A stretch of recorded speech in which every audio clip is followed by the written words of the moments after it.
Has this reached Correa or bust for the Giants offseason? Yeah, but, it's a bust. And I hate to be the killjoy here, but I can't imagine either Carlos Correa looking at this situation and saying, yeah, I want to be a Giant, or the Giants having the package and the presentation and the wherewithal to actually make this happen. I feel burned.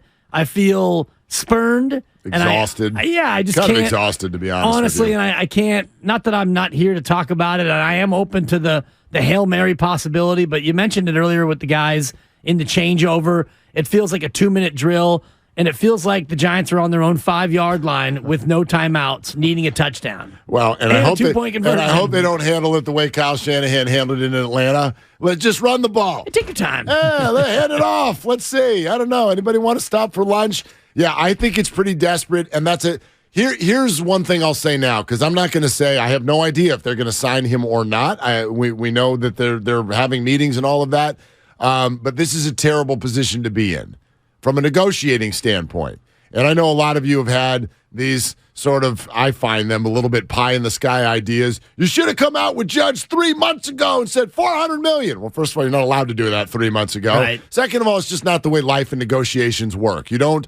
I know it's fun in a movie wherever there's an auction and everyone's like, do I hear 1,000? Do I hear 1,200? Do I hear 1,300? And then some rich person in the back is like, $50,000. Like that's a movie. That's not the way these baseball teams are going to operate. They're not just going to huck an extra $100 million in it because they want to show some sort of muscle. And quite frankly, there's zero evidence that $400 million would have got it done, because we have reports that he was offered that and he still said no. So there's that side to it. But the Giants are factually in a really bad spot, because now, if they are talking to Carlos Correa, if he is interested, he's a Boris client, another Boris shortstop, Xander Bogaerts, a lesser player, just got 11 years and $280 million last night from your division rival. And so if I'm Scott Boras, I go straight to the Giants, and I'm going to rake them over the coals, because the Giants aren't just financially flexible and wanting. They are now the D word. Yes. They're desperate. They're desperate. They're the T word. They're thirsty. And if you do that, and I think Boras will do that, and then he'll take that offer, whatever the Giants desperately throw at him, desperately seeking Carlos, and then he'll take that offer to the team where Carlos actually wants to be, and he'll have that team match it or at least come close. Because I don't know what team do you think that is? The Cubs. See, now, Cubs are the front runner. I'm gonna fire back on that with because everyone who said, why would you want to join the Giants? Why would you want to join the Cubs? They got better ballpark. They got nothing going on. Better fan base. Oof. I would say so. Okay. More supportive fan base. I went to the day before the Giants-Bears game. I've been to Wrigley. No, but I went there now. Yeah. I went there now. Like, there's nobody you've heard of in the lineup. Literally nobody. They're Wilson Contreras, and he left. Exactly. They got nothing. They got nothing in that lineup. So, and you could say that about the Giants too, but I don't know that the Cubs right now. My point is the Cubs and Giants are actually comps. If you ask me, they're big time brands that right now are short on one huge thing, which is a core that can call a free agent and say, get on the boat, man. We're having a blast.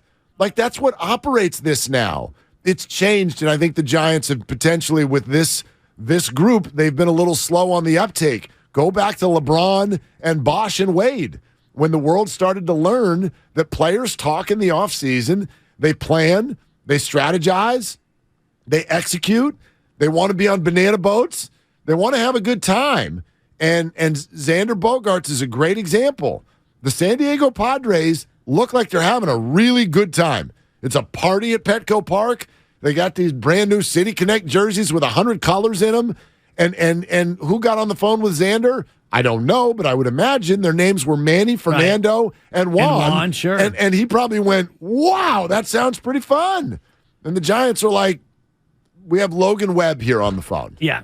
And he plays once every 5 days. Yeah. And we got Wilmer and we've got Brandon, who's not exactly the most. Hi, Carlos. Yeah, exactly, it's Brandon. My name's Brandon. It's Brandon Crawford. I like to wear matching outfits with my family and take pictures on Instagram. Great hair and it's pretty fun. Yeah, I'll let you use my blow dryer if you want. You can't play shortstop because I play shortstop. That's right. On this team, Brandon's not calling Carlos, and Brandon goes, "Hi, it's Brandon."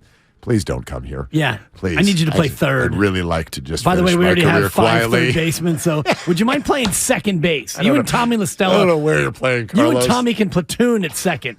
How's that sound, Los? Man. I don't know what it is about LaStella. I get triggered on LaStella. He can't be on this team this year.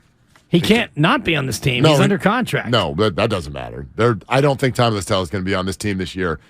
Because what's he making, like $6 million? No, it's more than that. But it's a 3-year deal. Yeah, you got to let that go. A Farhan fine. It did not work, and he physically can't play. Nor did the DeSclafani contract work. No. By the way, another one of his long-term deals. Well, that's a 3-year deal, and year one got blown up because of injury. We'll see if he bounces back.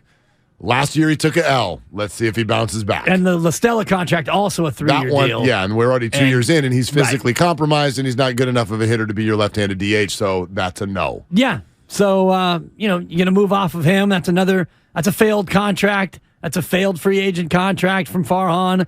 DeSclafani's a failure. He was unpitchable against the Dodgers when you needed him most, so I look at this situation, Farhan trying to wade into these deep waters again, and Carlos Correa, to me, more likely to go to the Twins, more likely to land with the Cubs. I know Boston now is in need of a shortstop. He's more likely to land in Boston to me as well. I don't think they'll do that. That would be really odd, although Boston's doing odd stuff. But if you're going to pay big for a shortstop, pay your own.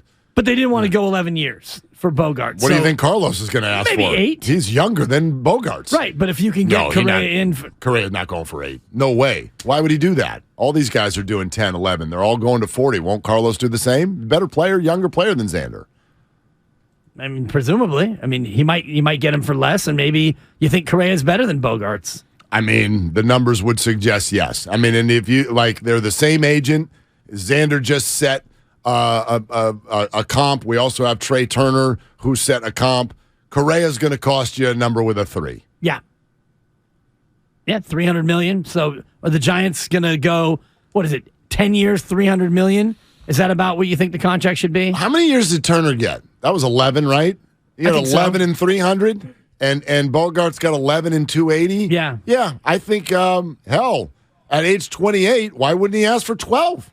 Yeah. I say 12, 320.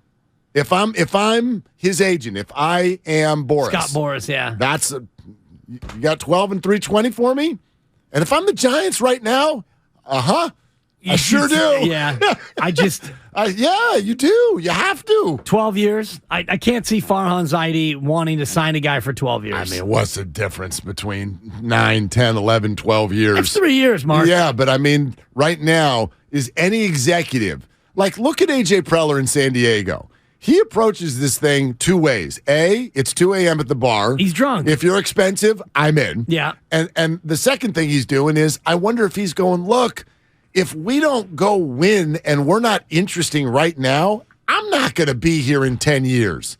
What the hell do I care? But I don't think that Farhan Zaidi approaches it that way, and there's a difference between giving Aaron Judge that many years because he's a box office attraction. I don't think Carlos Correa is a box office attraction at nearly the same level in terms of recouping money at the box office and through fans coming out to watch Carlos Correa. He's probably a better baseball player across the board, offensively, defensively. It's arguable. Yeah. Correa has done a lot of great things in this league, but in terms of, hey, Carlos Correa is a Giant, I'm going to get season tickets. That doesn't have the same impact as Aaron Judge. Nobody has the box office of Judge or Shohei. Those are the 2 big box office draws in baseball. But yeah, there have been plenty of baseball people who for the last month and a half have been saying, look, if you really want to make the smart move, you go get Correa. So I bet that Farhan probably was more interested in that from the beginning. But as I've said all along, I think the Judge stuff was way above Farhan's head. When you're getting into 280, 300, 340, 360, 380, that's ownership stuff. And and Judge was always as much about attendance as he was baseball. Right. Because, again, as we've also all agreed, if you just sign Judge and no one else, it's a terrible move. And it would not have been enough to make the Giants good enough to battle against the Dodgers and the Padres. The Padre lineup next year is going to be berserk. It's going to be fun. It's berserk. And a problem. Juan Soto hitting 8th, you think? I mean, Tatis going to hit 9th. Tatis. Yeah. I mean, when he plays, if he plays.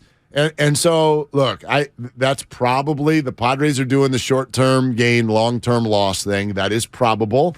But by the same token, in the moment, that's going to speak to every fan. How is that not fun? That's fun. That's what we're all trying to do here.